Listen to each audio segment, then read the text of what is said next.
Hi there, so it's Daily Insights on Business and Branding, and I just took a walk to write down all of my thoughts. And these are the thoughts that I come back to regularly.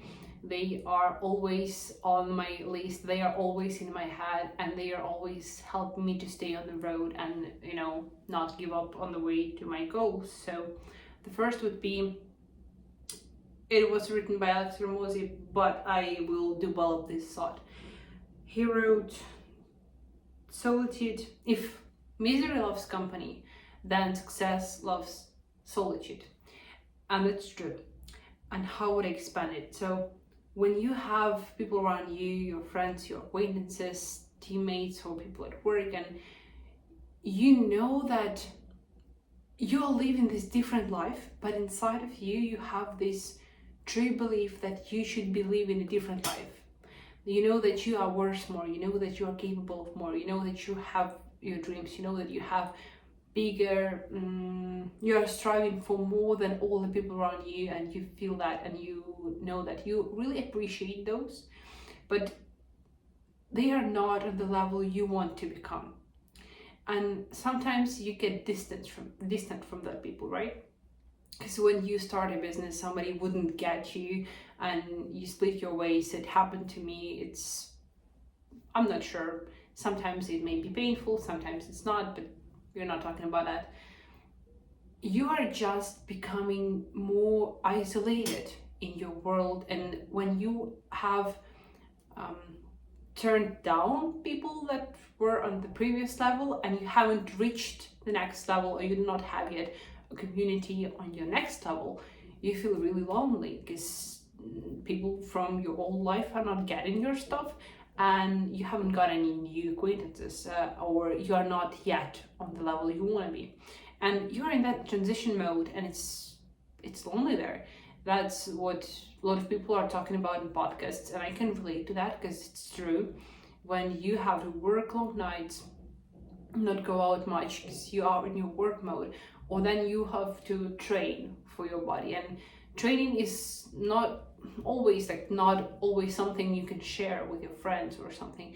And yeah, there are exceptions anyways, but in general it takes up more time to improve, and it takes away from all these connections and friendship or relations you can be building, so it feels more lonely. And if we are thinking rationally, not like irrational human beings, we should be aware of that, and we should know that it's okay and it's normal and it's the way things are supposed to go. That's just a period in our life, that's not forever. It doesn't mean we are lonely or we are different. It means that we haven't yet reached our goal and we are on the way. And if not many people out there share your thoughts and beliefs, it's fine. I've got a great team actually of designers who believe in branding, who believe in creative works, who believe in creating a brand that changes the market. It's awesome. I love those people. I love working with them. But we are working on different things because they are working mostly on doing design and creating brands, and I'm working on building a business, and I should be thinking differently from this and no less creative. And we have different pursuits, we have different scopes of work, we have different tasks actually. So I do connect with my team on this creative stuff, but I am not always connecting with them on the productivity level or on the goals that we have in life, because we have different goals and it's fine.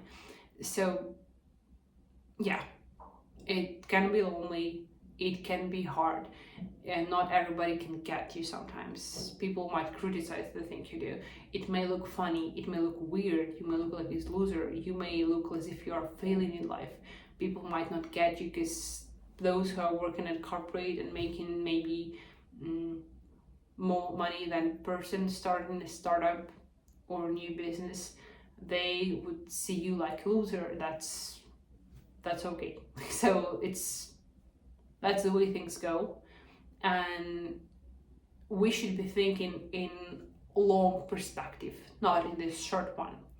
So yeah, that's the thing that I always try and keep in mind, that it's fine, that it's just a period, that I should be pushing more, that it's okay. Because not everybody has big goals. Some people that are normal, they would settle for having happy family with kids and having happy life. But there are people who have found their purpose in life and they wouldn't settle for less. And they have really different life. They have exciting life. They are working for their purpose. They are working for their business or their project or the thing they believe in. And they may not settle for ordinary. And yeah, it's interesting to remember that and keep that in mind and to understand and be clear about that with yourself and be honest. That's the trade-off here. And next thing coming out of here is, we sacrifice now for later, or we sacrifice later for now. We can do only those two things. So if I want in long term to look fit and I'm eating chips, I'm sacrificing later for now because I enjoy this moment, I love it. But you can do the opposite thing. You can be sacrificing now, like do the workout and go and do the workout, or eat healthy food, meat, proteins, something with balanced fats and proteins, and you can sacrifice your now for later. And that's what growing looks like. Growing means sacrificing now for later, and I always try to keep that in mind. And I might as well say that it's, if I take a day and I have just a couple maybe of things where I sacrifice later for now. It's when I eat some dessert maybe in the evening, or sometimes when dessert or bad food. Sometimes I sleep in longer than I should. It's when I'm sacrificing later for now. I'm not being that productive. Or I might watch some series. These are the three things that I lose my later for now. The rest of the things I try to avoid. There should be some balance between those, but like 90% of my day I'm sacrificing now for later. And I think that's how growth looks like in companies as well.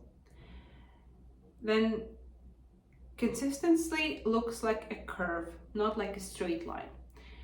When you're being consistent with reaching your goal, for example, let's take my running. I do daily runs, and sometimes I have a lot of energy and I'm in the mood to run without stops. Like I can run like 3, maybe 5 kilometers yesterday, and I'm not measuring that, that's approximate numbers, and I can feel great. And that's really, like, if we are talking in terms of curve, let's say it's 10 out of 10. It was perfect workout. I was not tired, I did really great, I listened to great music, I had it done. Some days I feel really bad and my muscles are not working out. They are tired after 5 days of runs in a row, and you do not feel like running. So you might have walked really slowly those 5 kilometers, and like you've been running just for 1 kilometer, and it's getting to maybe 2 out of 10 points. And if we see the curve in general, it might look really weird in short term, but in the long term it looks consistent and it looks like you are growing. That's how things go. And a lot of people who are obsessed with productivity and efficiency, like me, they might think that it's not okay when you are not completing all of the things you should have in a day, or you're not being as productive or best in a day as you could have been. According to the plan, I should be waking up at 4 a.m. every day and record YouTube videos at this time. In this week, I did this like 2 times. The rest of the videos are recorded at 10 in the morning or 11 or something later, and I might blame myself for it because I'm losing the time, I'm not planning efficiently. but I still got this. I'm still doing it. Not perfect. It looks like a curve, not like a straight line, but it looks like progress. And yeah, that's fine. That's how life goes. We might as well enjoy the process. And last thing is, ignore people who act like they are perfect. They're usually the most imperfect ones. It's true. When I tell on the Instagram or social media how efficient I am, how organized I am, how I'm keeping daily runs and everything in place, I'm not. I'm just taking out a few moments of my day that are productive, and I'm telling everybody about it. Like, it's a part of my character. I don't know why I'm doing this. I'm asking for some praise or for something, but I'm not showing the part where I am sleeping in, or where I'm binge watching something, or when I'm lying on the bed with no, like, having no enough strength in me to get up and go wash my head or something. I'm not sharing that pieces of my life. And it looks like I'm perfect on social media, when in fact I'm not. And that's why have been true and authentic and showing that part keeps you connected with the audience, and that goes for brands. Those brands that are true and authentic, they work best, that are relatable for people, that are real, that have all of the flaws, that have all the mistakes and fails and fuck ups. That's why we had a period on social media where everybody was showing their fuck ups, because it's more important that it's true and relatable and people would connect with that rather than all of your wins, because there is no ideal person in the world. There is nobody who would win every moment, and it's just natural. Yeah, being true and authentic for brands is a key. And these are all the insights I have for today. Have a nice day, and I'll see you tomorrow. I'll hope that I'll do this video tomorrow in the morning. Bye.